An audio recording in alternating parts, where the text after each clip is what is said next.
Bonsoir mesdames et messieurs, chers téléspectateurs et internautes de MyIUC Télévision. C'est toujours un plaisir de se retrouver dans ce programme d'entretien exclusif. Nous recevons aujourd'hui un entrepreneur, un homme doté d'une intelligence hors pair qui est aujourd'hui à la tête du groupe Bantou, qui a roulé sa bosse dans toutes les entreprises qui l'ont sollicité, en l'occurrence BGFI Bank et autres.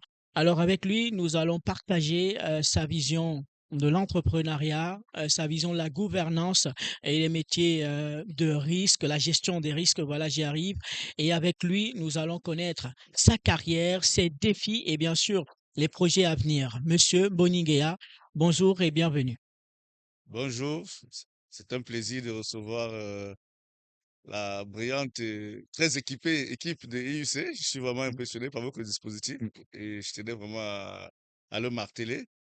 Donc, IUC n'est pas seulement une université, IUC est aussi un centre de communication assez impressionnant. Donc, c'est plutôt moi qui vous remercie et je vous fais l'honneur de vous déplacer pour mon restaurant, le Bantou Restaurant. Merci.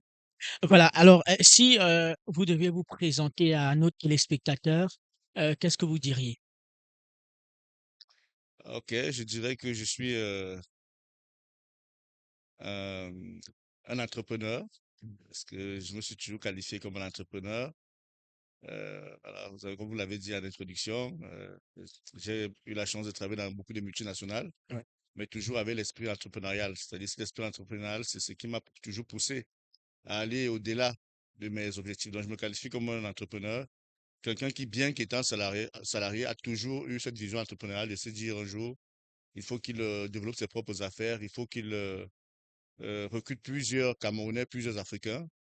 Parce que c'est ce que je souhaite qu'on retienne de moi, un entrepreneur qui a eu à embaucher plusieurs de ses compatriotes, aussi bien au Cameroun que dans d'autres continents. C'est la vision. Je ne cesse pas de rêver. Je pense que je vais y arriver ou je vais mourir en essayant. Alors revenons sur vos débuts, Monsieur Mboni. Qu'est-ce qui vous a conduit vers les métiers de la gouvernance, la gestion des risques et de la conformité? Oui, je pense que, merci pour cette question. La gouvernance, la gestion des risques et de la conformité, pourquoi? Parce qu'en Afrique, euh, nous avons, nous observons un phénomène qui est très récurrent, c'est-à-dire beaucoup d'entreprises ouvrent. Elles font comme du feu de paille, elles brillent, après, subitement, elles disparaissent.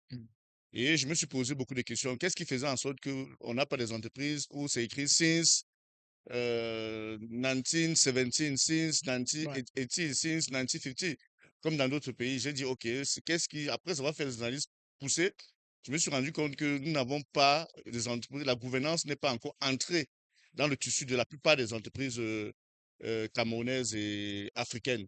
Donc, l'enjeu pour moi était de dire, OK, comment je fais pour apporter ma réponse? Parce que être entrepreneur, être un leader, c'est aussi avoir une vision. Comment je fais pour apporter ma réponse à la stabilité des entreprises? C'est ce qui m'a poussé à aller vers la gouvernance, la conformité et la gestion des risques. Parce que la gouvernance, c'est quoi? Ce sont des principes fondateurs. OK, nous créons une entreprise. Quelle est notre vision? Pourquoi est-ce que nous créons cette entreprise? Quelles sont les valeurs que nous voulons partager? Aujourd'hui, si vous prenez beaucoup d'entreprises africaines, vous les demandez quelles sont vos valeurs, je peux vous assurer que beaucoup ne connaissent même pas c'est quoi des valeurs. Si vous regardez par exemple au niveau du Bantou, vous allez voir que nous avons des valeurs. Bien que nous soyons un groupe, un restaurant, nous avons des valeurs ici. Nos valeurs, par exemple, c'est rire. C'est-à-dire nous voulons travailler avec du rire jusqu'à la fin de la vie de cette entreprise que nous espérons la plus longue possible parce que nous n'avons pas créé le Bantou, le groupe Bantou comme vous appelez, pour qu'elle s'arrête. Nos valeurs, c'est quoi? C'est le rire. Donc c'est ça la gouvernance. La gouvernance est fondée sur des éléments fondateurs. Et quand on dit rire, c'est quoi? C'est le respect. Nous voulons que les gens travaillent avec du respect. Nous voulons que les gens travaillent avec intégrité. Que les gens travaillent avec responsabilité et avec esprit d'équipe. Donc, chaque fois que nous faisons des réunions au Bantou, nous rappelons c'est quoi nos valeurs, pourquoi nous avons ouvert cette entreprise. Et nous avons une signature. C'est ça les éléments de gouvernance. Quelle est votre signature? Quand on se réveille le matin, on pense à quoi quand on vient au Bantou?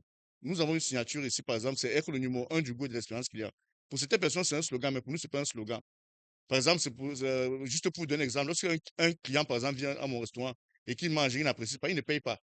Nous imputons le plat au cuisinier qui aurait dû mieux faire son travail et nous demandons au client s'il veut remanger. Vous voyez que lorsque nous bâtissons des entreprises avec des valeurs aussi solides, c'est-à-dire nous pouvons dire que nous sommes numéro un du goût et un client se plaint du goût et pour nous, ça passe inaperçu. Il paye quand même et il s'en va. Non. Nous estimons que le client qui vient chez nous, il doit être satisfait quand il mange son plat. Il doit déguster avec appétit Et il doit avoir une belle expérience. C'est pour ça que nous avons dit, nous sommes le numéro un du goût et de l'expérience client. Donc, chaque personne qui vient au Bantou, il doit savoir que je viens dans une entreprise qui prône le goût, qui n'est pas seulement là pour le goût, mais qui veut être le numéro un du goût. Et pourquoi? C'est pour ça que, justement, pour aller dans la gouvernance, nous avons mis des procédures. Par exemple, si nous sommes un restaurant, mais tous nos plats ont des procédures. Tous les plats du Bantou ont des procédures.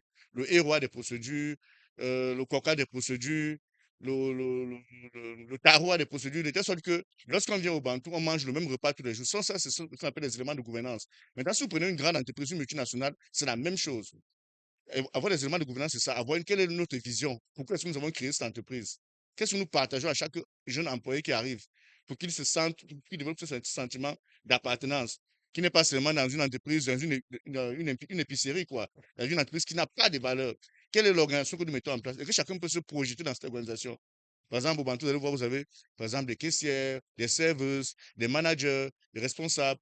Je me rappelle encore lorsque l'ami, un partenaire Bao est arrivé ici, il est arrivé derrière le restaurant, et il a vu qu'on avait un service administratif. Il y avait plein de comptables et gestionnaires de stock et un logiciel. Il a dit, mais est-ce que je suis dans un restaurant, je suis dans une entreprise? Je dis, non, tu n'es pas dans un restaurant, tu es dans une entreprise. Parce que le restaurant, avant d'être un restaurant, c'est d'abord une entreprise. Il a dit, il y a les gens qu'on voit, mais il y a toute une logistique derrière. Parce que comme vous savez, peut-être qu'il est arrivé, on a plein de cantines qu'on gère. Et pour y arriver, je crois que Paul peut vous raconter l'histoire, peut-être c'est pour ça qu'il vous a amené ici. On est passé par beaucoup de chemins. Donc c'est la gouvernance, ce socle-là, cette façon d'être organisé qui fait que nous sommes, qui est entré dans la roche. Ouais. Pas stable parce que la seule constante, c'est le changement. On change en fonction des contextes, mais il y a quand même des valeurs, des choses qui nous permettent de nous dire, OK, chaque matin, pourquoi est-ce que nous venons à ce restaurant? Pourquoi est-ce que nous avons ouvert ce projet? C'est ça la gouvernance. La conformité, pourquoi? Parce que si vous, dans tout environnement, il y a des règles. Ouais. Si vous ne respectez pas les règles, vous pouvez disparaître d'un moment à l'autre. Imaginez, vous travaillez au Cameroun, vous ne payez pas des impôts. Vous n'êtes pas à jour de vos impôts. Vous ne pourrez ni avoir des grands contrats et vous ne pouvez pas travailler sereinement. C'est pour ça que vous avez des entreprises qui travaillent. Demain, elles sont scellées. Voilà, la perfection n'existe pas, mais il faut toujours faire les efforts d'être en règle dans l'environnement dans lequel vous travaillez. C'est pourquoi Bantou, nous faisons tout pour être en règle. Nous sommes en règle avec l'administration fiscale, nous sommes en règle avec les administrations, nous sommes en règle avec l'assurance. Parce que lorsque vous travaillez aussi, vous pouvez avoir une personne qui a une indemnisation. Nous sommes en règle aussi avec ces éléments-là. Naturellement, lorsqu'il y a des éléments, par exemple, qui nous manquent, nous collaborons avec les autorités parce que nous n'avons pas la science infuse. Nous avons l'humilité de le reconnaître et nous faisons l'effort de nous conformer le plus rapidement possible. Et les risques, pourquoi? Les risques parce que tout est affaire de risque. Vous savez que le risque zéro n'existe pas. Et nous, par exemple, quand on regarde, par exemple, notre activité phare, qui est l'activité de restauration, quels sont nos principaux risques là? Le risque, c'est la rupture des talents. Et comment faire pour ne pas avoir la rupture des talents? C'est d'être en permanence en train de recruter, c'est d'être en permanence en train de développer un sentiment d'appartenance, c'est d'être régulièrement en train de développer des procédures. Parce que le premier rôle des procédures, c'est de maîtriser les risques. Par exemple, pour un restaurant, c'est quoi le principal risque? Le risque, c'est que le goût varie tous les jours. C'est-à-dire, vous avez quelqu'un qui vient lundi, il mange un héros, le mardi, il mange un douleur, après, il mange ça. Et vous voyez que là, on est en train de parler de la pérennité, que ce soit pour la gouvernance, c'est-à-dire définir les valeurs, l'organisation, que ce soit pour la conformité, évoluer dans un environnement réglementé. Est-ce que j'ai mis conforme? Que ce soit pour les risques. Qu'est-ce qui peut faire en sorte que mon entreprise ferme tous les jours? Qu'est-ce qui peut faire en sorte que les clients ne viennent plus chez moi? Ça, les risques, ce sont les risques pour toute activité. Donc, qu'est-ce que je dois faire? Je dois définir donc des procédures, définir des réponses, pour parler techniquement des réponses à ces éléments de risque-là. Par exemple, lorsqu'on prend une assurance, c'est pour dire que si mon restaurant brûle, ça peut arriver. Si j'ai un vol, comment je fais pour rebondir rapidement? Il faut prendre une assurance parce que ça peut arriver qu'on ait un risque, on ait un cambriolage. Voilà, il faut être assuré. Vous voyez un peu le contexte du pays aujourd'hui. Il y a certaines personnes qui ont perdu des éléments. Ceux qui sont assurés, je pense qu'ils pourront être rapidement rentrés dans leur Bien flux. évidemment, Mhm. oui. Alors, c'était quand même très édifiant, Monsieur Mboni. Alors, vous qui avez travaillé dans des grandes multinationales, on l'a dit, MTN, BCF, e-Bank, quelles leçons majeures vous tirez de ces expériences-là? Oui, je pense que chaque entreprise a sa particularité. Chez BGFI Banque au Gabon, au siège, je me rappelle, je garde une très très belle expérience. J'ai eu l'honneur à cette entreprise-là de bâtir le référentiel de contrôle orienté processus, parce qu'avant il y avait un référentiel de contrôle qui était orienté procédure. Mais j'ai eu la chance de bâtir ce référentiel orienté processus sur l'ensemble des processus de la banque. Ça veut dire quoi? Parce qu'un processus, à différence d'une procédure, c'est un ensemble d'événements ou d'activités enchevêtrées qui permet d'atteindre un objectif. Vous allez par exemple avoir le processus satisfaction de la clientèle qui peut commencer depuis l'entrée en relation jusqu'à le traitement du client en passant par la manière dont il est traité. Donc, vous allez avoir un ensemble d'activités qui concourent à la réalisation de l'objectif. Et même les ressources humaines interviennent dans la satisfaction de la clientèle parce que si le service ressources humaines ne recrute pas des Ne personnes recrute pas des qualifiées, bonnes personnes, les ouais. experts, ils vont traiter les clients Mmh. avec une mauvaise, avec pas la bonne dextérité qu'il faut. Donc, en faisant le référentiel de contrôle à BG en Gabon par processus, en y apportant ma touche et aussi ma passion, je pense que j'ai aidé à bâtir quelque chose de très grand et à bâtir le socle d'un futur très grand.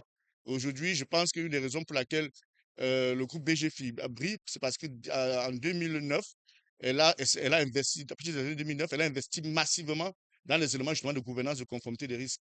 Vous voyez qu'aujourd'hui, c'est sur la base de ce socle-là, elle a bâti aujourd'hui des référentiels qui font en sorte que elle est qualifiée, elle est toujours la première le premier groupe financier de la CEMAC. Vous voyez qu'on revient encore à la première question, c'est-à-dire pourquoi certaines entreprises, par exemple, peut-être ne résistent pas. Ne résiste pas. On Voilà, ne parle de résistent la pas. La pérennité. pérennité et tout Oui. ça. Donc, vous voyez que à BG Figamo, on a vraiment aidé à travailler, à bâtir le socle d'une banque pérenne, d'une banque solide. Bien sûr, il faut remercier aussi le PDG de ce groupe, Henri Claude Oyima, parce qu'il a cru. Parce que vous savez qu'on peut avoir tous les moyens, on veut bien s'y faire, mais si les patrons ne mettent pas les moyens, ça ne va pas servir à grand-chose.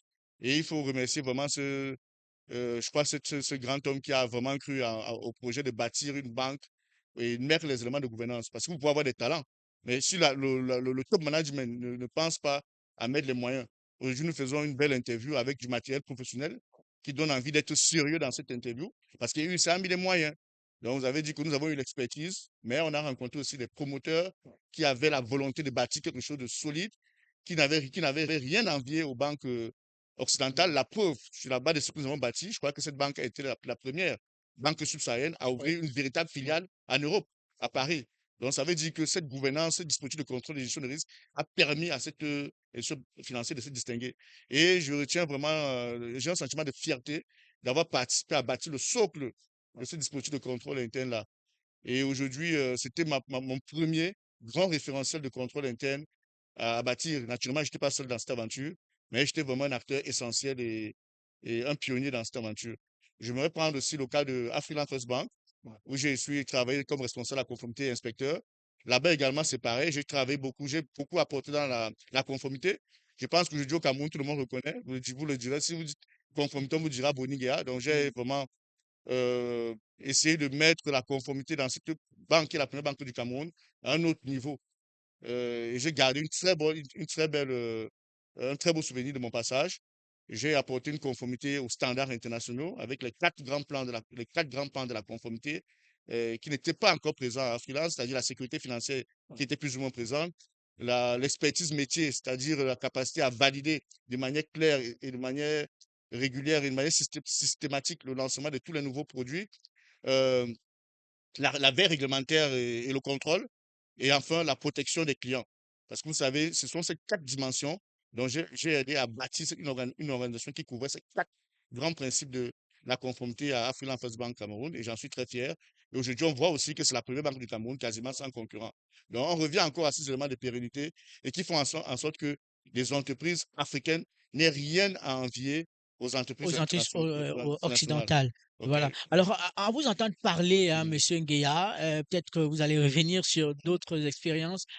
On, on a l'impression que c'était tellement facile pour vous. Est-ce que vous n'avez pas eu des défis ou alors des difficultés? Non, il y a eu des difficultés. Vous savez, le premier challenge dans les métiers de la gouvernance, du risque et de la conformité, c'est la capacité que les acteurs ont à vendre ce métier. Mmh, Très souvent, les métiers qui sont privilégiés sont les métiers du commercial. mmh. Or, on Oui, oublie que tout le monde dans l'entreprise a le même objectif, c'est de gagner. Mais chacun essaie de gagner en apportant sa touche personnelle. C'est pour ça que dans une équipe, parfois, il arrive que le défenseur marque le but. oui. Et Contre son camp, bien on connaît, évidemment. mais pas toujours comme son cas. Mais parfois aussi, il marque des buts. Je prends le cas de Ramos. Ouais, Ramos, ouais. c'était un défenseur qui marquait beaucoup de buts. Mmh. Je prends le cas de Marcelo, au Real de Madrid, pour ceux qui sont un peu férus de football, qui marquait beaucoup de buts. Donc, c'est juste pour prendre quelques exemples pour dire que, en principe, ils sont des défenseurs. Si on regarde l'organisation de l'entreprise. Maintenant, si on revient dans une entreprise, et qu'on regarde l'organisation, on verra que la conformité, le risque, tout ça, ce sont des défenseurs. Mmh. Mais en réalité, ce ne sont pas des défenseurs. Pour moi, ce sont aussi des Des attaquants. attaquants. Ouais. Parce qu'ils permettent de bien canaliser les actions offensives. Et je vais remettre ça terre à terre de manière que ma grand-mère puisse comprendre. Lorsque, par exemple, on décide d'agresser, par exemple, un nouveau marché, qu'est-ce que le gars du risque va vous dire? Il va vous dire, OK, sur ce nouveau marché-là, un instant, je regarde. Voilà, la réglementation est favorable à tel endroit, tel endroit, tel endroit. À tel endroit, la réglementation n'est pas favorable. Imaginez que vous soyez allé sans prendre son avis. Ouais. Vous aurez peut-être dépensé dans un marché qui n'est même pas favorable sur le plan réglementaire et vous aurez perdu de l'argent. Donc, il vous permet d'attaquer, mais de manière structurée. Je prends un autre exemple. Vous voulez lancer un produit sur un marché, par exemple, vous voulez lancer la viande la commercialisation de la viande du porc dans un marché musulman. Vous savez que les musulmans, par rapport au Coran, ils ne mangent pas la viande du Oui, porc. oui, La gestion du risque vous dira que dans cette population, la cible que vous visez, ils n'apprécient pas ou bien leur principe mmh, religieux ou leur principe éthique. Vous voyez, c'est un peu ça le rôle du risque. Donc, vous voyez que c'est plutôt un partenaire. ouais, Donc la difficulté maintenant, c'est donc amener les patrons à comprendre cela. Je me rappelle une banque, je ne veux pas la citer, où il y avait des difficultés à un moment donné à vendre mon métier, donc de responsable de la conformité. Et j'ai pris une approche simple. J'ai ressorti j'ai demandé qu'on me sorte à la comptabilité toutes les pertes qu'on avait eues, toutes les dépenses qu'on avait eues, résultant des pénalités, des pénalités, des infractions et tout cela. Et j'ai affiché ce montant et dit, OK, si on pense que le coût de mettre en place une conformité chère, voilà le coût de la non-conformité. C'est comme ça que j'ai eu carte blanche pour recruter et bâtir une organisation de conformité avec les effectifs qu'il fallait. Et Dieu merci, je crois que ce dispositif de conformité existe aujourd'hui encore dans cette banque. Tout à l'heure, je n'aimerais pas faire des personnes fâchées en ne parlant pas de l'expérience au niveau de ouais, MTN. Voilà, MTN où j'ai passé quand même 6 ans, mmh, six fantastiques années, et où j'ai aidé aussi à mettre sur pied le référentiel, le premier référentiel, que ce soit de conformité, que ce soit de contrôle interne, vraiment orienté risque voilà, de MTN Mobile Money Cameroun. mmh, Euh, j'ai d'ailleurs eu avec mon équipe le prix du dispositif le plus avancé, c'est un avancé. prix du groupe, Mmh, remis par le président du groupe, le directeur général du groupe MTN Mobile Money en Afrique du Sud. Nous avons réalisé des choses fantastiques. J'ai réalisé des choses fantastiques avec mon équipe parce qu'un leader ne travaille jamais seul. Nous avons apporté à MTN Mobile Money, par exemple, la première certification GSMA, ouais, Code of Conduct, c'est-à-dire c'est la seule institution aujourd'hui à avoir cette certification et qui requiert quand même un travail de titan. Et là encore, on revient à la difficulté à la réponse. Vous voyez qu'une autre entreprise dira que ça sert à quoi de mettre cette certification parce que ça coûte de l'argent. Et là encore, on a pu aussi vendre à cette entreprise qui avait déjà très bien compris l'importance d'être certifié. Parce que dans un marché qui devient de plus en plus concurrentiel, disposer d'une certification de conformité devient un élément c'est de, très de, de, essentiel de justement, ouais, concurrence et de ouais, différenciation. Donc, la difficulté, pour résumer, c'est vraiment la capacité des acteurs à vendre ce métier et aussi la capacité à reconnaître la place de chacun. Parce qu'un des gros problèmes que les acteurs de ce métier ont, c'est que, comme ils sont experts de la gouvernance des risques à conformité, ouais, ils pensent qu'ils sont experts de tout. Or, moi, ils disent souvent qu'il faut faire la différence entre l'expert du métier. Par exemple, vous êtes expert du journalisme, de la communication, et moi, je suis expert des risques. Donc, lorsque je vais venir pour vous interroger, pour identifier les risques liés à la communication des ouais, UIC, je ne vais pas venir comme un sachant. Je vais venir comme quelqu'un qui vient vous écouter, l'expert que vous êtes, et qui réfléchit avec vous pour trouver des moyens et des solutions pour répondre aux différents risques que vous avez, mmh, mais en vous laissant parler, en vous écoutant. Or, ce n'est pas souvent ça le problème. Le problème, c'est que quand le gars du risque de l'audit vient, il vient comme un expert donneur de ouais, leçons. Et ça crée des barrières, des frustrations justement, et ça empêche à ces métiers de se développer. Donc, si vous connaissez vendre ces métiers, vous expliquez aux dirigeants que vraiment, ça vient de le poisson, comment dire, pourri par la tête et le bonheur vient aussi depuis mmh, la tête. S'ils mettent les moyens, parce que voici c'est qu'on risque de perdre. Parce que lorsque vous présentez un homme d'affaires, c'est qu'il risque de perdre. Je vous assure que très souvent, il réagit très positivement. Vous savez, lorsque Samuel Eto'o, lorsqu'il y avait beaucoup de racisme dans le football, ouais, Eto'o a dit touchons le poids de monnaie. C'est bien ça, non? Si nous faisons les choses qui touchent le poids de monnaie, bien les sûr, présidents des clubs et toutes ces fédérations, ça va commencer à ça baisser. va baisser, ouais, Donc, c'est la même chose aussi il faut faire pour vendre notre métier. Il faut leur montrer ce que le poids de monnaie à tous ces patrons créateurs d'entreprise. Qu'est-ce que le poids de monnaie peut subir mmh. comme perte, comme pénalité forte s'ils n'investissent pas dans la gouvernance, la conformité, la gestion des risques. C'est un peu ça. Voilà, c'est un conseil hein, à tous les chefs d'entreprise, justement, de penser à ces gestion de la conformité et des risques. Alors, Monsieur Mboni, vous avez étudié aussi bien à Douala, au Cameroun, qu'à Paris, plus précisément à la Sorbonne. Qu'est-ce que cette diversité académique a apporté à votre vision du management? Ok, merci pour cette question. Moi, j'ai décidé d'être un Africain décomplexé. Mmh. Et j'ai voulu bâtir une entreprise qui peut être compétitive aussi bien sur les marchés africains que sur les marchés occidentaux. Et pour cela, je voulais comprendre aussi bien les réalités africaines que j'ai eues en étudiant en Afrique, Cameroun, au Gabon. J'ai fait un brillant parcours et je remercie le Seigneur pour ça, malgré les difficultés, parce que c'était pas toujours facile financièrement. J'ai connu des moments très difficiles à l'université. La vie n'a vraiment pas été facile pour moi à l'université, mais bon, par la grâce de Dieu, et voilà, je n'avais qu'une chose, je me disais toujours, je ne suis pas d'une bonne famille, je ne suis pas riche. La seule façon pour moi d'arriver au sommet, c'est de tout donner. Donc, j'ai tout donné, j'ai travaillé d'arrache-pied et je me suis aussi distingué pour non seulement toujours faire les études, mais aussi avoir un rôle dans la vie des étudiants. C'est ça que dans tout mon cursus à l'université, j'étais délégué des étudiants parce que je voulais apprendre, mais je voulais aussi, aussi apprendre le leadership africain dans un milieu un peu difficile parce que je vous assure que l'idée des étudiants, c'est pas facile, hein. C'est tout ça au moins le bac qui réfléchissent. On vit cela Donc, au quotidien, ils hein, sont, donc donc, il faut savoir comment résoudre leurs problèmes. ouais. Parfois, ils vous critiquent même pas, ils vous disent non, vous êtes avec l'administration, vous êtes dans Mmh. l'administration. Voilà. Et après, pourquoi aller faire ce que tu viens bien à Paris? Parce que je me suis dit, OK, moi, je veux bâtir une entreprise ou être un dirigeant parce que j'avais deux aspirations. Parce que lorsque vous, les postes d'entrepreneur, pour moi, c'est les postes de DG Mmh. dans les multinationales. Parce qu'un DG est un entrepreneur. Parce qu'en Mmh. réalité, il apporte des réponses entrepreneuriales au quotidien des citoyens dans lesquels il opère. Un DG n'est pas un employé ordinaire. C'est pour ça qu'ils ont des mandats. Parce qu'ils agissent comme des entrepreneurs, ils essaient d'identifier les problématiques, ils apportent des solutions. Et si ce n'est pas fait, ils sont virés. Et la probabilité qu'ils soient virés est souvent très forte par rapport à d'autres personnes. Donc, le fait pour moi d'aller à Paris étudier, c'était pour comprendre aussi les réalités européennes.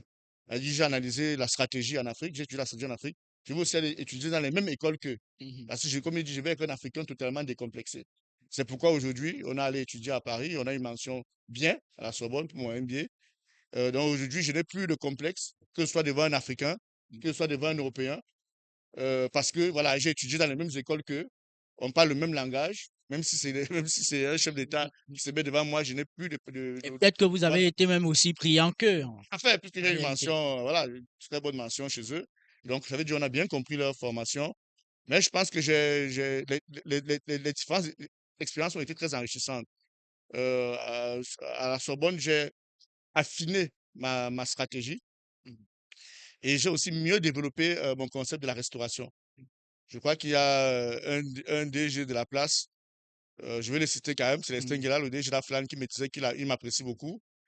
Et parce que aujourd'hui, je me suis lancé dans quelque chose que j'ai appris à l'université. Ouais. Et que c'est ce genre d'entrepreneur qu'ils aiment. Parce que bah, parfois, les gens font l'entrepreneuriat parce qu'il a imité quelqu'un, il a vu quelqu'un. Mmh. Donc, moi, j'ai investi de l'argent. J'aurais pu faire mon mémoire sur la gouvernance La et gouvernance, risque de la ouais. conformité, mais j'ai fait mon mémoire sur la restauration. Et le projet étudié à l'époque était Bifood, un petit restaurant. Mmh. Ben, c'est ce restaurant que j'ai bâti mon modèle. Et je crois que j'ai eu une très bonne mention pour ma soutenance, je crois, 17, voilà. Là, on parle du MBA? Oui, oui, le cycle Ouais, MBA que je fais à la Sorbonne. exact. Donc, et mon mémoire, c'était sur la restauration, Mmh. avec plusieurs domaines d'activité stratégique, dont la restauration collective. Mmh. C'est grâce à justement à cette connaissance et en côtoyant les grands professeurs qui m'ont encadré dans le cursus de cette formation que j'ai développé une bonne connaissance de la gestion des cantines. Ouais. Et là, maintenant, par la grâce de Dieu, nous gérons la cantine d'une grosse entreprise de la place qui s'appelle Dangote. Mmh. Et je fais comme ça un coucou à tout le personnel de Dangote et particulièrement à son DG, M. Bekrambouk, Ouais. qui est un grand leader inspirant et qui fait de très bonnes choses au niveau de la cimenterie et qui aide à bâtir notre pays. Et je veux dire aussi merci, si vous me permettez, à cette Ouais. entreprise qui nous a fait confiance lorsque nous étions lorsque nous entrions encore véritablement dans le domaine de la cantine d'entreprise. C'est vrai, aujourd'hui, nous sommes une référence parce que nous avons aussi certaines grandes universités, certaines grandes écoles qui nous font confiance. Ouais. Mais cette entreprise a été vraiment le précurseur et le déclencheur de quelque chose de très grand. Et une fois de plus encore, je dis merci à cette entreprise qui nous a fait confiance. Parce que même pour devenir quoi que ce soit, même pour devenir Dangote, même pour devenir, je vais dire n'importe quoi, n'importe quel homme d'affaires, il y a toujours une entreprise qui a été le déclencheur. Ouais. Et pour nous, l'entreprise qui a été le déclencheur, véritablement, au Cameroun, c'est Dangote.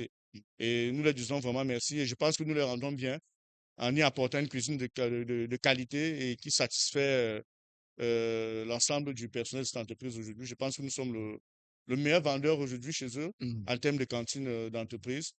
et il y a beaucoup d'autres qui sont en train d'arriver. Donc, la Sorbonne m'a permis de bien comprendre la gestion de la cantine d'entreprise. Vous savez que la cantine d'entreprise n'est pas née en Afrique, Ouais, elle est née en Europe. Mais donc, c'est sans complexe qu'on le dit. Donc, vous avez des grands groupes comme les Sodexo et tout ça. Donc, quelqu'un me demande que, mais c'est quoi ta vision de la restauration? Il dit, non, je vais avec le Sodexo africain.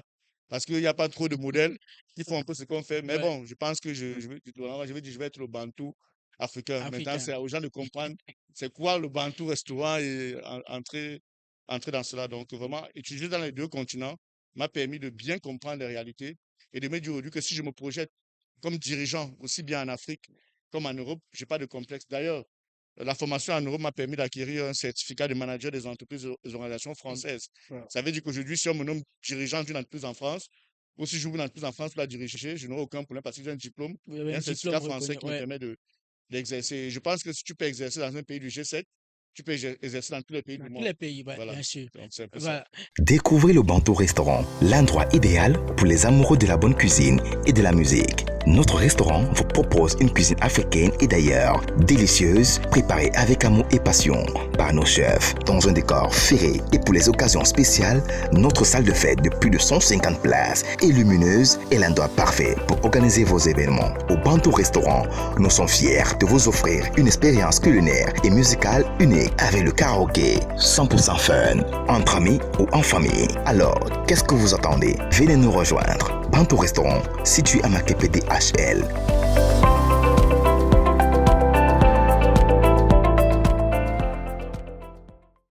Voilà, chers téléspectateurs, on le rappelle, hein, Monsieur Mboni, nous sommes au Bantou Restaurant. On va le dire l'une des filiales ou alors l'un des services du groupe Bantou. Déjà, ce que je vais vous poser comme question, c'est qu'est-ce qui vous a motivé à créer le groupe Bantou? Et d'ailleurs, pourquoi le nom Bantou?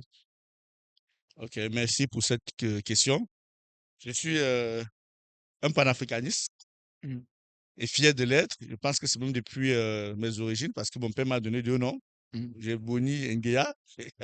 Ça veut dire ce que ça veut dire, c'est deux noms africains. Et mon père lui-même s'appelle juste Nguea, mm. tout court. Donc, je pense que c'est il y a quelque chose qui vient depuis ma naissance. Ouais. Voilà, j'ai un nom qui évoque ce que je suis.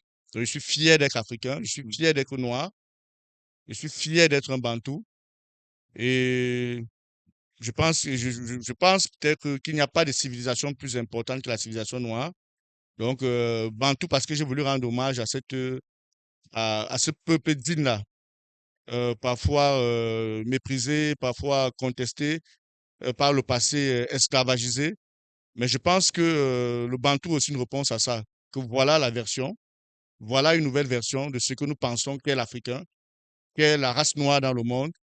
Donc, j'ai ouvert le Bantou pour ça, pour apporter ma part de réponse à la fierté d'être noir, à la fierté d'avoir la mélanine. C'est pas un complexe. Donc, c'est ma plus grande, je pense, ma plus grande réalisation d'avoir apporté quelque chose qui est aujourd'hui lié à des multinationales. Il y en a plusieurs qui sont en train d'arriver, avec lesquels nous allons collaborer. Il y a d'autres grands projets sur lesquels ils sont en train d'arriver. Donc, Bantou aujourd'hui, c'est un restaurant africain. C'est une entreprise africaine, comme vous avez dit. C'est vrai que si on voit plus Bantou restaurant, mais c'est une entreprise africaine qui a vraiment pour vocation de rendre aux Bantous, de contribuer à rendre aux Bantous leur véritable dignité, leur fierté, leur, euh, leur place. Parce que je dis toujours, si les grandes nations que nous avions aujourd'hui sont développées, c'est parce que la force Bantou est allée là-bas les développer, que ce soit dans les champs de canne à sucre, que ce soit dans le métro, les premiers grands travaux, les grandes réalisations ont été bâties par cette race-là africaine-là, par les Bantous. Voilà, ce peuple fier et digne. Donc, Bantou, pour moi, c'est pas juste un nom comme ça, c'est vraiment une identité qui vient déjà depuis même mon nom. Vous savez, j'ai un nom Bantou. Je n'ai rien vraiment de. C'est vrai, j'ai deux noms africains, Mm. et comme mon père, donc il y a quelque chose qui est déjà d'abord une naissance. Et Bantou aussi, c'est une prophétie. Il faut dire que j'ai visualisé ce projet, j'ai eu comme une révélation d'ouvrir ce restaurant. Donc, c'est pas quelque chose qui est venu comme ça. Et au début, je n'y croyais même pas. Je me suis dit, mais comment je vais faire pour bâtir un si grand projet? Mais bon, la personne qui m'a donné cette vision et cette prophétie a mis les moyens à ma disposition. Parce que je crois que lui aussi il voulait. Je pense que c'est le Tout-Puissant. Que, voilà, que notre quartier, notre zone ici est un restaurant qui fait aujourd'hui, je peux dire, le plus grand restaurant aujourd'hui de Douala 5e en termes d'effectifs, en termes de places assises, qui fait aujourd'hui vraiment la fierté de cette zone qu'on appelle Ville Nouvelle. Donc, c'est aussi une fierté d'apporter ma pierre à l'édifice, à l'édification de mon pays. Aujourd'hui, le Bantou, c'est beaucoup d'emplois créés, des emplois directs, des emplois indirects, voilà, et sans distinction, que ce soit, on parle beaucoup de tribalisme aujourd'hui au Cameroun. Je pense que la plupart des personnes qui travaillent ici ne sont même pas de mon ethnie. Et c'est aussi ça être Bantou. C'est-à-dire que regardez juste les origines, regardez juste la compétence au-dessus, au-delà des ethnies ou des régions ou des villages, tout ça. Au Bantou, il n'y a pas de ça. Ici, il y a de tout le monde et on est juste fiers de partager cette même passion pour l'Afrique dans un cadre, comme vous pouvez le voir, assez agréable, qui est africain, mais qui est rustique, donc africain, mais très beau. Ouais. Là, on parlait de philosophie, hein, Oui, donc oui. on va dire quoi, le talent au-delà de l'ethnie, Mhm. justement. Alors, on va parler des domaines d'expertise de votre groupe. On sait qu'on a déjà un domaine, nous sommes dans un domaine, le domaine de la restauration. Est-ce qu'il y a d'autres domaines, par exemple, Bancook First Company, Consulting, si je vais dire ainsi, est-ce qu'il y a d'autres domaines? Et si vous pouvez nous en parler un peu plus. Oui, le Bantou aujourd'hui, c'est une salle, une société à responsabilité limitée qui développe plusieurs services pour plusieurs marques. C'est vrai que nous n'avons pas encore, à proprement parler, constitué en termes de groupe, mais c'est la vision. Mais aujourd'hui, le Bantou, vous savez, un Bantou, une entreprise peut avoir plusieurs départements. Voilà, c'est comme, si je prends le cas de l'UIC, là, nous sommes dans le département communication. Et quand on voit votre matériel, on a l'impression que nous sommes à la CIA TV ou à Canal 2, ça fait des publicités. Donc, ça veut dire que c'est ça. Donc, il y a toute une vocation. Je vois là, ma IUC, il y a toute une branche qui a une autre mission. C'est exactement aussi comme ça que nous sommes organisés au Bantou. Donc, au Bantou, nous avons Bantou First League Consulting. C'est même une des raisons pour lesquelles j'ai quitté mon dernier emploi où je travaillais entre Dubaï et l'Afrique, Robostrade DMCC. Où là-bas, j'étais directeur des risques et de la conformité, voilà, avec un contrat à Dubaï et un contrat en Guinée-Conakry, toujours dans les risques et pour développer une fintech. Je suis rentré et une des raisons pour laquelle je suis rentré, c'était de me dire, OK, j'ai une grande vision. Il faut que je vienne moi-même la mettre en route, en lumière, parce qu'à un moment donné, personne ne peut faire ta chose mieux que toi-même, ou développer ta vision mieux que toi-même. C'est vrai que madame avait déjà apporté le projet à un certain niveau, mais pour franchir un palier et aussi développer tout mon potentiel en termes de relations au Cameroun, il fallait que je rentre. Et je crois que le Dieu Tout-Puissant, le Dieu de nos ancêtres, a eu raison de me faire rentrer parce que ma rentrée au Cameroun a vraiment décuplé le chiffre d'affaires et a explosé le carnet d'adresse et le portefeuille du Bantou. Aujourd'hui, voilà, le Bantou Restaurant, c'est une dizaine d'entreprises institutionnelles, une vingtaine, trentaine même avec lesquelles nous faisons des services traiteurs. Et en termes de cantine, c'est déjà plusieurs très grandes universités. Voilà. Donc, c'est plusieurs écoles. Par contre, les écoles, je peux les citer, c'est Arisa, c'est Arnolda, plusieurs autres à venir. Et je dis merci aussi comme ça au fondateur de Arisa qui nous a donné notre première chance dans les écoles. Parce que vous faire confiance jusqu'à faire manger au tout petit, c'est pas quelque chose de simple. Et je pense qu'aujourd'hui, à Ariza, nous apportons une cuisine vraiment de qualité et nous sommes fiers des résultats de cette collaboration. Le groupe scolaire Arnold a aussi monte en puissance. Cette année, nous sommes en mode un peu sacrifice parce que le promoteur a ouvert l'école juste au début de la rentrée scolaire. Donc, nous disons beaucoup de courage au promoteur du groupe scolaire Arnolda. Et nous sommes ensemble dans cette aventure. Nous sommes là-bas avec lui. Et nous savons que l'année prochaine, les choses vont bien se développer. Parce qu'être un investisseur, c'est aussi savoir euh, être là quand les temps sont durs, supporter. Et nous savons que l'année prochaine, les choses iront très bien pour le groupe scolaire Arnolda. Et nous saurons aussi être récompensés d'avoir tenu bon quand les temps étaient durs à leur côté. Mais sinon, c'est un groupe scolaire fantastique où le promoteur a bâti quelque chose d'incroyable, où tout le matériel vient de la Chine. J'en parle pour lui faire un peu de publicité parce que je pense que les gens qui font des choses bien doivent être connus. Et voilà, son école est juste là à BM, lorsqu'on descend au carrefour BM. Après, juste la petite barrière là, sur la droite, vous avez un très grand groupe scolaire en Olda. Et j'invite vraiment les parents à visiter le cadre, c'est pas mal. C'est le primaire, hein, c'est le primaire, le secondaire, vraiment un très bon projet. Nous y sommes là-bas.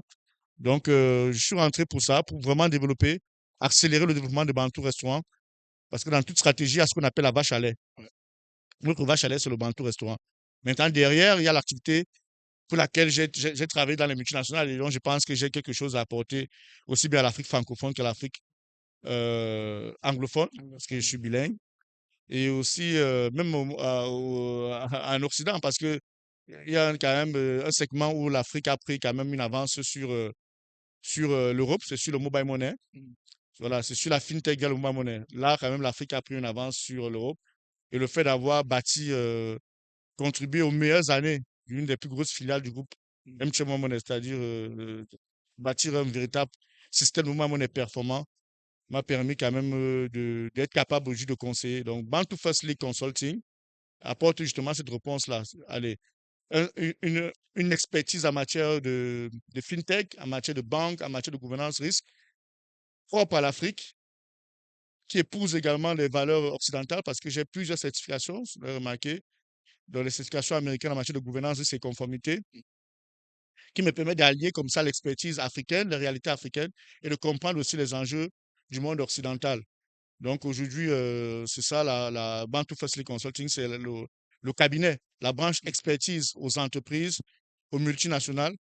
En ce moment, je suis en discussion avec la Banque centrale d'un pays de l'Afrique de l'Ouest, justement pour les accompagner en termes de formation pratico-pratique pour bâtir leur référentiel de contrôle interne et même pour l'élaboration du référentiel de contrôle interne de cette banque centrale-là. Parce que je pense qu'aujourd'hui, en Afrique, en matière d'élaboration de référentiels de contrôle interne, je pense que je ne suis pas loin de la première place en matière voilà, d'élaboration de référentiels orientés risque. C'est vraiment quelque chose que j'ai bien développé, que je pense avoir très bien compris. D'ailleurs, avec des amis, on avait un projet de bâtir un référentiel, un logiciel, de mettre sur pied un logiciel pour pouvoir apporter cette approche spécifique là aux entreprises d'abord africaines, aux multinationales et aussi même aux entreprises occidentales. Parce que le contrôle interne est universel, hein. Il est orienté risque, c'est-à-dire si vous êtes un excellent contrôleur, vous pouvez travailler en Chine ou en Yougoslavie, voilà, la seule barrière sera la langue. Mais le métier, c'est le même. La différence, ce sera un peu la culture, parce que tout est culturel. Mais lorsque vous aurez compris la culture du peuple où vous êtes, vous pourrez être un excellent contrôleur. Donc, Bantu, c'est aussi Bantu Travel, mais que je suis en train de transformer en Bantu Logistique and Services. C'est aussi Bantu Distribution que je suis en train de développer. Parce que lorsque vous faites dans la restauration collective, vous achetez des choses en très grande quantité. Vous avez des partenariats, comme là, j'ai un partenaire avec Bao. Mon partenaire avec Bao me donne des idées. Pourquoi ne pas être partenaire avec Bao plutôt dans la distribution et moi-même redistribuer pour mes restaurants qui prennent des choses en très grande quantité. Donc, il y a Bantu Make You Shine. Parce que lorsque vous avez toutes ces variétés de marques là, et de services et d'entreprises que vous voulez créer, il faut bien créer une entreprise de communication qui va les faire briller. Non seulement faire briller vos propres marques, mais aussi faire briller les marques des autres entreprises. Ouais. Donc, c'est ça qu'on va faire aussi, Bank to Make You Shine. Je crois que le logo est déjà disponible. La stratégie est déjà là. Maintenant, on va avancer sur les autorisations, les agréments, parce que pour communiquer de manière professionnelle, il faut être agréé par le ministère, je crois, du commerce. Commerce, ouais. Donc, nous allons prendre cet agrément-là. Il y a aussi Bantu Imo qui arrive parce que pour bâtir quelque chose et pour laisser quelque chose à la postérité, il faut bâtir sur du roc. Et il n'y a pas meilleur investissement que l'immobilier. L'immobilier, ouais. Voilà, donc, on va capitaliser sur la rentabilité de nos activités pour bâtir, pour investir dans l'immobilier. Et si on peut apporter aussi une réponse au logement, même déjà par les terrains viabilisés, les terrains lotis, au Camerounais, ce serait déjà une très bonne chose. Il y a aussi Bantu Fondation, la Fondation Bantu, Ouais. voilà, que je pense qu'il va voir le jour l'année prochaine. Et je compte mettre beaucoup d'accent sur cette fondation parce que ma vision, je pense que même si je ne suis plus là demain, ma femme va continuer et réaliser mon rêve, c'est d'avoir une fondation où le Bantu qui va s'appeler Bantu du cœur, qui pourra offrir un bon nombre de plats chaque jour aux personnes gratuitement. Voilà, gratuitement. Je pense que je ne serai pas seul dans cette aventure. Il y aura beaucoup de donateurs qui vont nous faire confiance, parce qu'ils sauront que nous sommes sérieux. Exact. Et ce sera d'apporter une restauration aux gens qui n'ont pas de quoi se payer un repas chaque jour. Parce que oui, peut-être nous avons ce luxe-là, mais il y a beaucoup de personnes dans notre pays qui ont encore des difficultés à avoir peut-être un repas sain chaque jour. Donc, le Bantou du cœur, cette fondation aura vraiment pour vocation de contribuer à notre niveau à la réduction vraiment de la famine, à éradiquer à notre niveau la famine dans notre pays, en apportant une réponse alimentaire, parce que nous préparons déjà très bien. Et nous savons que nous allons compter déjà sur nos propres moyens, mais aussi sur des partenaires qui vont nous faire confiance pour que nous puissions avoir un restaurant ouvert où les gens pourraient venir avoir une sorte de soupe populaire. Voilà, avoir un petit repas et rebâtir leur force pour affronter l'avenir. Moi, j'aurais parfois aimé certains jours, je n'ai difficile à l'université, avoir un endroit comme ça où je pouvais aller, voilà, toute honte but, parce que j'avais vraiment besoin d'aller prendre un petit plat pour prendre des forces, même pour aller bien étudier et affronter le lendemain, quoi. Ouais, bien sûr. Voilà. Alors, c'est vraiment le Bantou. On parle de groupe, il est large. Bien évidemment, on sait que c'est des projets à venir. Alors, aujourd'hui, on est dans l'ère du numérique. On vous connaît, vous avez un peu une petite connaissance ou alors une grande. Il ne faut pas sous-estimer votre expérience. On parle de près de 18 ans d'expérience. Il y a cet outil qui est révolutionnaire aujourd'hui, l'intelligence artificielle. Qu'est-ce que vous pouvez nous dire par rapport à cet outil-là? Et bien sûr, quelle est la place qu'elle occupe, s'il y en a, bien sûr, dans les offres de services Ubanto?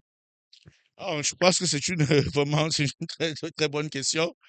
L'intelligence artificielle aujourd'hui ne va pas remplacer les humains, mais va remplacer les humains ou les entreprises qui ne l'utilisent pas. C'est très profond. Ça veut dire quoi? Ça veut dire que nous, concrètement, au Bantou, comment on utilise l'intelligence artificielle? Déjà dans la conception de nos visuels. Nous ne prenons plus des semaines pour faire des Pour visuels. faire des visuels, ouais. Voilà, nous utilisons l'intelligence artificielle pour avancer sur certaines étapes. Et c'est là où je dis bien que l'intelligence artificielle ne va pas remplacer les humains, mais va remplacer les humains qui ne la maîtrisent pas C'est ça, ou les entreprises qui ne l'utilisent pas. Donc, l'intelligence artificielle aujourd'hui est au cœur de notre stratégie. Nous réfléchissons chaque jour à voir comment est-ce que nous pouvons faire pour l'utiliser davantage. Mais déjà, par où elle est, pardon, où l'intelligence artificielle est très présente sur le plan de la communication, et même aussi sur le plan de la rédaction de nos correspondances. Euh, Lorsque vous devez écrire, par exemple, à 1000 personnes, à 100 000 personnes, toucher un bon nombre de personnes, parfois vous pouvez vous inspirer de toute la rédaction possible. Parce que c'est l'intelligence artificielle fait, l'intelligence artificielle va par des algorithmes collecter la science, toute la substance de la science dans ce pourquoi vous voulez faire. Et vous expose cela. Maintenant, c'est à vous de savoir comment l'utiliser, pas de faire du copier-coller, mais de prendre cette richesse et de l'adapter à votre réalité et avancer. Ça vous fait gagner un temps fou en termes de productivité. Même aujourd'hui, nous regardons beaucoup l'intelligence artificielle aujourd'hui pour concevoir la décoration de notre restaurant, la décoration de nos projets, pour monter même nos propositions aux clients. Ouais. Parce que si je demande, par exemple, à l'IA aujourd'hui, essaie de me proposer une stratégie marketing pour un restaurant africain qui est situé à Makepe et qui veut faire dans du rustique et où la population a un revenu intermédiaire, où il y a plus de femmes que d'hommes, voilà, où il y a une population mixte entre musulmans et chrétiens. Donc, en fonction de la qualité des inputs et des informations que vous envoyez, l'intelligence artificielle pour vous être d'une utilité fantastique. Donc, une fois encore, ça dépend des éléments que vous mettez à l'intérieur. C'est pourquoi il disait dans tous les jeux qu'il ne va pas remplacer les humains, mais elle va remplacer les humains qui ne savent pas l'utiliser. Parce que vous pouvez demander la même information à l'IA, mais sans mettre tous les éléments, Ouais. les condiments qu'il faut, et vous allez avoir un résultat qui va vous amener ailleurs et vous allez critiquer Ouais. l'intelligence artificielle. Donc, vraiment, c'est de bien savoir comment déjà bien maîtriser son activité, parce que l'intelligence artificielle vient juste faire plus vite et mieux Oui. ce Ce que qu'on vous maîtrise pensez déjà. ou alors ce qu'on maîtrise. Ouais. Par exemple, votre excellent communicateur que je connais bien, euh, lorsque je pense qu'aujourd'hui, à UC, pour faire ses visuels, peut-être qu'il les fait un peu plus rapidement, parce que peut-être par le passé, il pouvait peut-être prendre une semaine. Mmh. Mais comme je sais qu'il maîtrise bien l'intelligence artificielle, parce que je vois certaines de ses publications, et je vois que dans son travail, déjà, il intègre cela. Mmh. Donc, nous aussi, nous copions le bon exemple. Nous essayons de faire comme lui et comme vous. Donc, dans notre communication, nous ne copions pas, nous faisons pas de copier-coller de l'intelligence artificielle. Ouais. Mais nous prenons ce que cela offre de meilleur pour proposer une communication plus adaptée, plus raffinée, plus spécifique à notre public et à notre cible.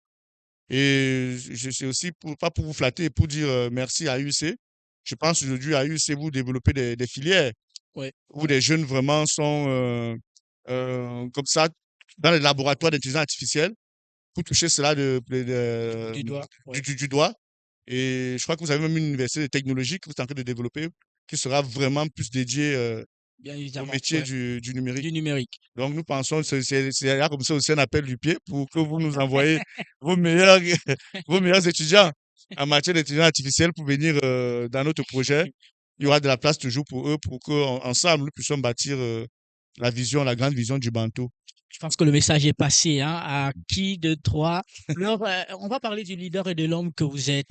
Alors, on vous décrit comme un éternel apprenant. Voilà. D'où vient cette soif de connaissance? Je, je vais paraphraser deux grands leaders pour introduire mon propos. Ouais. Le premier, c'est Jean-Paul Sartre. Je crois qu'il disait que je ne sais qu'une chose, C'est que je ne sais rien. c'est que je ne sais rien. Mm. Pourtant, on disait qu'il était un sachant. Et je pense qu'il était un sachant. Et le deuxième, c'est Paul Kamounié Fokam, fondateur de Afriland First Bank, qui dit toujours que l'homme est essentiellement limité. Donc, lorsque nous regardons euh, ces deux grands hommes, Mm. parce que moi, je mets Dr Paul Kamounié Fokam au même niveau, sinon même au-dessus, parce que non seulement c'est un visionnaire, c'est un intellectuel et qui a bâti presque sur tous les plans Ouais. et qui est une grande réussite, qu'on l'aime ou pas, pour l'Afrique. Et Et il nous avait demandé une fois dans la formation, parce que j'ai fait la Business Excellence Academy, justement une école d'excellence qu'il a créée pour former les dirigeants de ces filiales et de ces entreprises. Et je me rappelle une question qu'il nous avait posée pendant la formation. Le cours s'appelle Corporate Culture. Mm. Donc, Corporate Culture, c'est là où il bâtit ce qu'il appelle l'esprit. L'esprit, pour lui, c'est quel est l'esprit qu'il faut en Afrique pour se développer? Quel est l'esprit qu'il faut pour tout homme pour se développer, pour rester Mm. toujours en alerte? Et Et à cette école aussi, nous avons développé le questionnement. Donc, je pense que c'est le questionnement, c'est le contact avec, ce grand homme et le questionnement qui m'a enseigné, qui me permet de toujours rester en alerte. Et je veux aussi dire une chose, c'est que la seule constante dans la vie, c'est le changement. Ça veut dire que ce qui était vrai hier, ou même à 10 heures aujourd'hui, peut ne plus être vrai à 11 heures. Ouais. Et tout change. Donc, si vous ne vous formez plus, si vous arrêtez d'apprendre, vous allez être dépassé. Vous n'allez plus être relevé, comme on dit en anglais. Donc, c'est pour ça que je continue d'apprendre. Je ne cesse de me certifier, je ne cesse de lire, je ne cesse de me cultiver. Voilà, je ne cesse de me développer parce que je me dis, le seul challenge, le seul défi que j'ai, c'est d'être une meilleure version de moi-même qui est. Je ne suis pas en concurrence avec quelqu'un d'autre, je suis en concurrence avec moi-même. Hier, j'étais où? Quand je me regarde face au miroir, demain, je vais être où? Donc, c'est ça, c'est ce qui me pousse toujours à être en train d'apprendre. Voilà, j'essaie de regarder mes défauts, mes limites. Ouais. Et je me dis que comme l'homme est essentiellement limité, Limité, ouais. donc j'ai toujours des choses à apprendre. Et comme je sais qu'une chose, que je ne sais rien, donc je dois continuer à apprendre pour finir par savoir un peu, quoi. Bien Donc évidemment. voilà. Alors, forcément, hein, il y aura beaucoup de jeunes qui vont regarder ce programme, qui vont vouloir envisager, entreprendre ou alors qui vont rêver de ce leadership que vous avez. Quel est le message que vous leur passez? C'est un message de courage, Mm. euh, un message d'espoir, Ouais. parce que la vie n'a pas été facile pour moi. Mhm. Parce que lorsque vous êtes parfois, vous avez l'impression d'avoir réussi, parce que pour moi, la réussite, c'est un état d'esprit, hein. Ouais. Moi, je me dis toujours que j'ai toujours mieux à faire et je crois que je vais, jusqu'à mon crépuscule, je vais toujours des projets. Lorsque là, on vous voit déjà au niveau où vous êtes aujourd'hui, on voit ce que vous avez bâti. On a l'impression que tout a toujours été facile pour vous. J'aime souvent raconter une anecdote. J'étais allé à un orphelinat avec des amis pour aller faire des dons. Et lorsque j'ai raconté mon histoire aux orphelins, ils ont commencé à pleurer. Donc, pourtant, j'étais directeur chez MTN Mohamed. Donc, c'est pour dire que moi, je n'ai pas honte de mon passé. C'est pour dire à ces étudiants qu'ils doivent croire en eux et, et qu'il n'y a pas plus grand carburant que la souffrance pour réussir. Je ne le dis pas parce que j'ai un peu réussi aujourd'hui, mais j'y crois fermement. J'y crois comme je crois en Dieu. Voilà, j'y crois fermement que le plus grand carburant pour réussir et pour aller au sommet. Quand j'enseignais à l'université, dans les écoles supérieures à Libreville, je me rappelle avoir, parce que les étudiants justement doutaient d'eux. Ils disaient que non, c'est toujours les mêmes, c'est toujours les mêmes. Je les avais donné un exercice. Je les avais dit d'aller regarder un peu ceux qui dirigent le Gabon. Ouais. D'aller regarder leur histoire, les familles dans lesquelles ils viennent, ou que ce soit les dirigeants, aussi bien dans les entreprises publiques que les entreprises publiques ou voilà, ou privées. Ouais. Et ils sont allés faire des recherches. J'étais très sérieux, j'avais donné des points sur cet exercice-là. C'était un coup de management. Et lorsqu'ils sont revenus, quand ils ont commencé à exposer, c'était avec les larmes aux yeux. Et vous voyez donc que la plupart des gens qui dirigent les grosses multinationales viennent des familles, entre guillemets, pauvres. Pauvre. Ouais. Pourquoi? Parce que justement, lorsque tu sais que tu n'as rien d'autre que ton intelligence, un enfant encore de famille bonne, parfois il n'a Famille pas aisée, on voilà, appelle ça aisé, comme ça, ouais. parfois il ne se donne pas à 100%. Il faut vraiment faire beaucoup d'efforts pour qu'il se donne à 100%. Mais un enfant de famille pas très aisée, ou alors lui il s'est dit, OK, je n'ai que ça. Je n'ai pas quelqu'un qui va me payer un concours.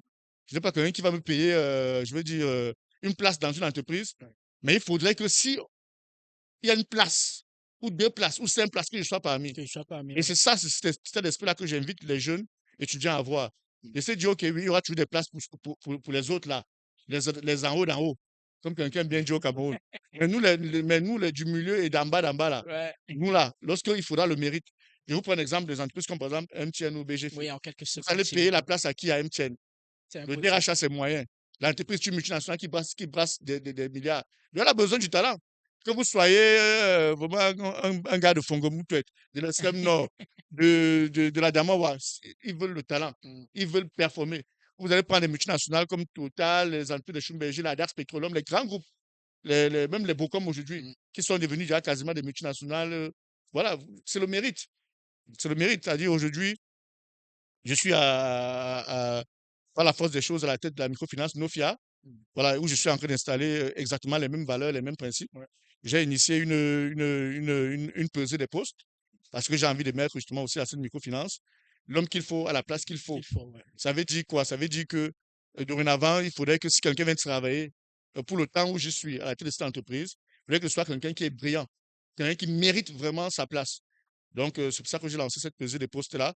Ça revient encore à votre question, c'est-à-dire à ces étudiants, imaginez que vous êtes dans l'entreprise et vous n'avez jamais fait de pesée de postes parce que vous vous comprenez, donc je viens d'un milieu difficile. Lorsqu'on fera ce pesée de postes, on va vous chasser.